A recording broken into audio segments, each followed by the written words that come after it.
بسم الله الرحمن الرحيم. عم يتساءلون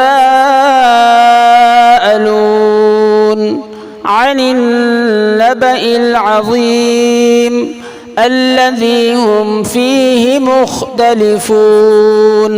كلا سيعلمون ثم كلا سيعلمون ألم نجعل الأرض مهادا والجبال أوتادا وخلقناكم أزواجا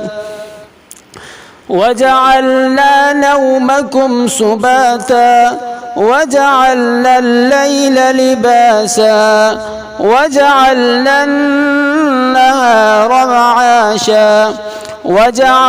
النهار معاشا وبنينا فوقكم سبعا شدادا وجعلنا سراجا وهاجا وأنزلنا من المعصرات ماء ثجاجا لنخرج به حبا ونباتا وجنات ألفافا إن يوم الفصل كان ميقاتا يوم ينفخ في الصور فتأتون أفواجا وفتحت السماء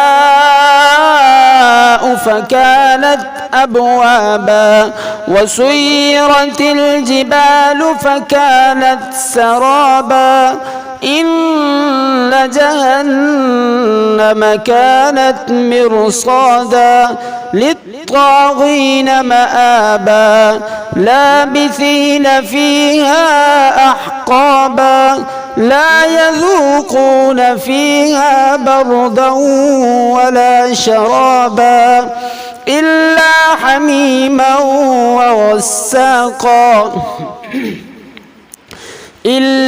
حميما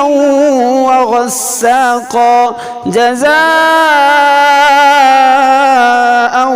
وفاقا إنهم كانوا لا يرجون حسابا وكذبوا بآياتنا كذابا وكل شيء أحصيناه كتابا فذوقوا فلن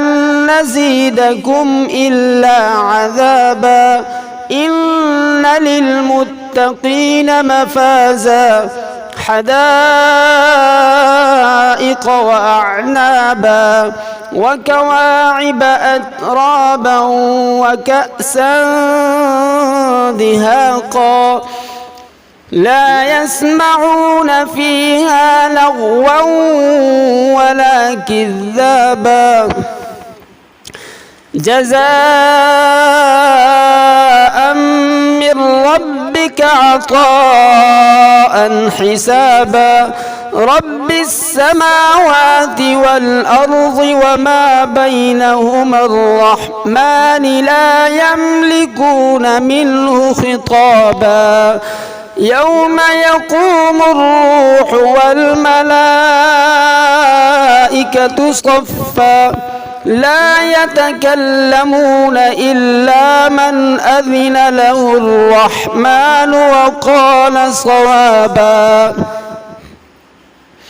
ذلك اليوم الحق فمن شاء اتخذ إلى ربه مآبا إنا أنذرناكم عذابا قريبا يوم ينظر المرء ما قدمت يداه ويقول الكافر يا ليتني كنت ترابا.